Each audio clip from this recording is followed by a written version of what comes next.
Hey guys, so last week we had the conversation of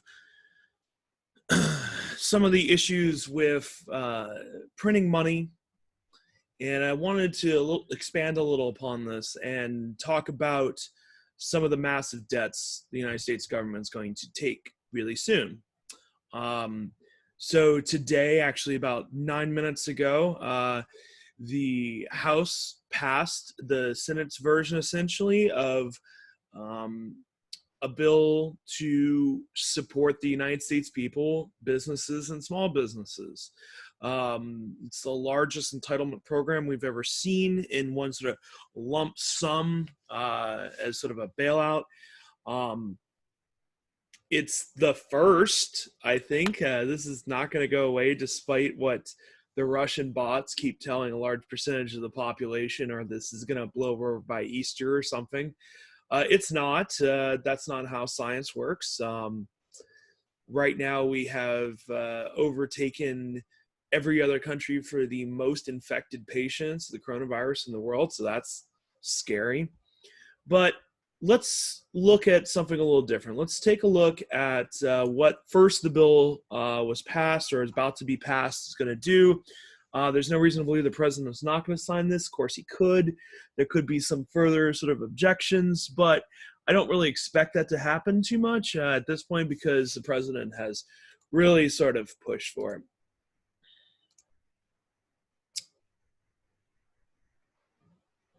Okay, so let's go through some of this here.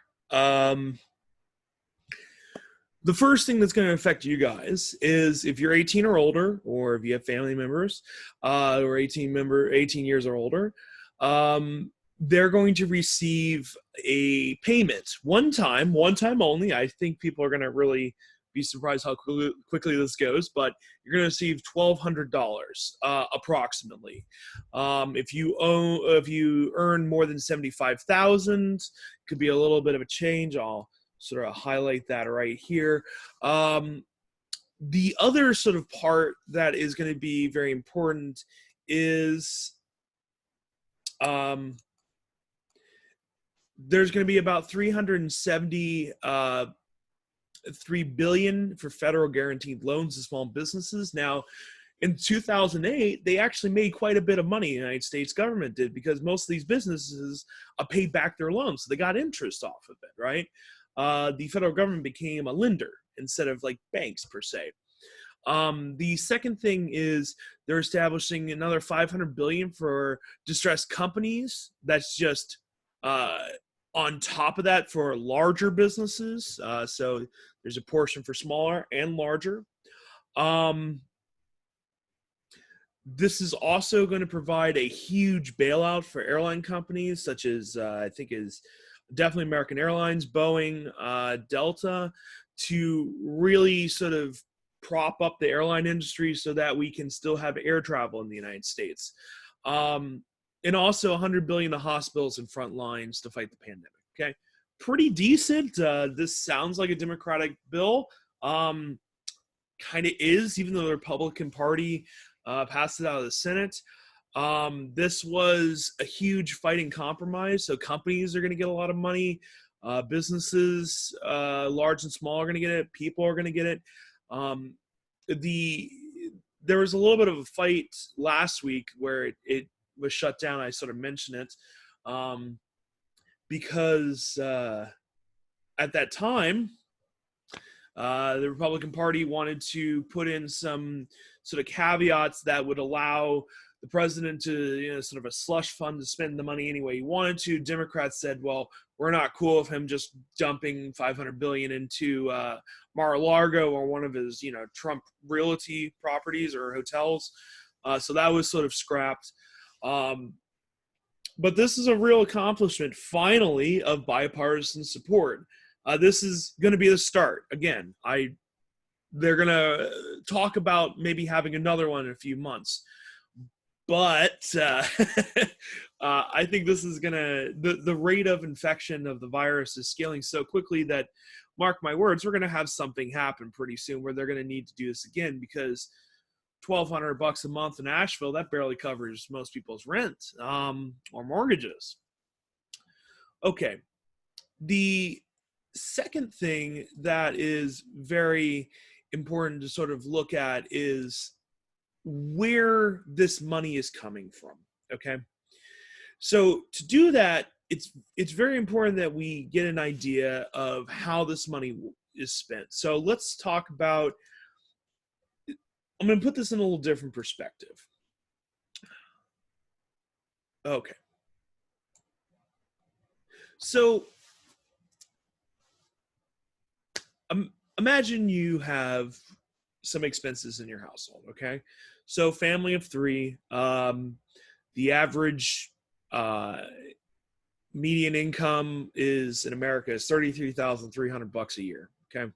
So you got a husband, you got a wife. You should have some hair, right? Okay. Husband, wife, need to fix your dress, and a young boy. Okay. So of your family of three, let's say the husband and wife are both working, traditional family in this regard, and the wife suddenly says, okay, we're going to have a kid. I don't want to, work anymore. I want to, make sure I take care of the child, right? And they do this for 7 years. Kid's now 7 years old. Okay, so his job is paying him the exact average of what you make in America, $33,300 on average. Okay, well, that's not enough to cover all their life expenses. Having a kid's expensive, having a family's expensive. And their expenses per year are $41,100, $41.1K. Okay, you can't make all the ends meet. They've already reduced their expenses the best they could. They've cut here, they've cut there, they cut Netflix, they cut Hulu. They have very little to go around between housing, food, and insurance, and cars, and mortgages. A lot, right? So to cover their monthly needs, they spend money on their MasterCard, okay? And they use their credit card, right? Well, if anybody knows, credit cards are pretty expensive. So each year they're generating about a debt of $7,800 in credit card bills, and they only make minimum spends as best they can do because they're trying to cover this big expense here, right? And this is really important because as they're using their credit card to cover their expenses, we start getting debt. And the debt that we start seeing, first is only $7,800 a year. Well, they have to pay interest. While in credit cards, it's 27%. Now, I went ahead and did the compound interest formula for you. You don't have to do that. After 7.1 years, okay, of making only minimum spends, just spending $7,800 a year on credit cards, they are racking up a total of $219,000 in 7 years. Okay. Now, obviously, credit card companies are, getting kind of worried because your debt to income ratio is really getting off because, that's a big number here, So what happens over time? Well, they can't pay it, they default, and they lose their credit card. They can no longer get it. And then they have no longer any ability to cover expenses. Somebody else has to get a job. But not all times everybody can get a job. Some people, lose their job of the coronavirus, or they have an issue where there's a medical disability, or you're retired, various different things. Okay, so this is pretty understandable. The way that they're covering their expenses is via debt alone, okay? Well, this is the exact thing that we are seeing for the federal government, except you have to multiply it by 100 million. Okay, so same thing. The United States government gets all this income, lots through through tax, and they're getting 3.3 trillion in taxes. Okay, their expenses are 4.1 trillion. Okay, whoa, so they are off by 780 billion dollars. Okay, which leads to a yearly debt of 21.9 trillion dollars in total. So this is, not yearly, excuse me, just in total debt. Actually, if you're curious, the current number is about 23.5 trillion. But this is on the 2018-2019 budget. We'll have the 2020 budget coming up probably soon. There's been a lot of fighting on politics, no shocker, right? But we have all this debt. So the United States government has to pay its debt on time. Well, just to cover the yearly expenses, they have to make up $780 billion. And that's a lot of money. We saw in the first example where it's relatable as a household. This is a little bit different. So how does the government raise money? Well, they do it via bonds. Okay, so they issue bonds. They do it at, a low percent rate. Now, honestly, it's just, couple percent, maybe, 2% they pay people, and they raise money. Well, here's the problem. No one wants to give the United States any money right now. They can't cover their expenses with their bonds, which are essentially their version of credit cards. So the United States government has to go, okay, Federal Reserve, we need you to do something. We need you to print money. And this is where the quantitative easing came in. The federal government then prints all the money to cover the debt. Well, they don't just give the United States the money to cover it. What they do is the Federal Reserve will go out there, and although they're giving money, they will buy the bonds, and they'll buy sort of the obligations of the government.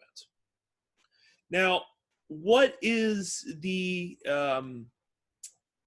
United States government having to do with the Fed? So let's take a look at some of the sort of problems that the Fed is having right now. So as we discussed last week, they were in the process of using quantitative easing. So this is not continued. It's kind of interesting. They discontinued this right as they did this again. So traditionally, the St. Louis Adjusted Monetary Base tracks the amount of money that's available in the marketplace. So this is billions of dollars, okay? So you're looking at, the 2008 crisis. So each one of these times, the United States government printed money. So there's a few more behind this. But you'll see in the 80s, there wasn't that much money out there. So the dollars that you had could buy a lot more. As more money is slowly released in the program, there's a little spike there. We had a little bit of up in the 2001 after, the September 11th. This was the crash of out of 89, Black Monday. Again, this 2007, 2008 housing crisis. Look at what they did. Just jumped it up dramatically. Just went crazy on it. Okay, and since then, you can see in just a period of about 12 years, the money that's out there went from about $800 billion to, look at this. We're, at the height of this, we were at, I think it's like $4 trillion. I think it's $400 trillion. Sorry, the math isn't even getting to me. But we've since dropped it a little, right? We tried to bring some of the money back, try to improve the economy to fight inflation. Well, this chart doesn't have it, but you'll see right here that picks up at the very end. This is in the last week. So we jumped it from where it was at 34 almost up to 39 to 40 billion, or 400 billion, excuse me. Ooh, God. So that's in the trillions. So we've jumped it up just overnight, our last few days. Again, there's a lot of stress on the amount of money they're putting out. We're seeing this happen. Now, what is the Fed chair, Jerome Powell, doing here? So he's lowered interest rates, as we've already talked about. The bonds are at nothing. No one wants to buy bonds. So what he's doing is they're saying, okay, we're printing all this money. We are going to buy the debt. Okay, you got to understand this. Let's go back for just a second. This is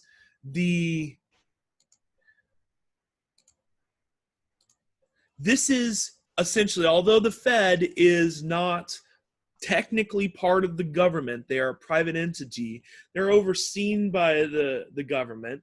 So there is sort of a context of the government is printing money to borrow from itself, okay? Or the private banks are printing money to borrow from itself.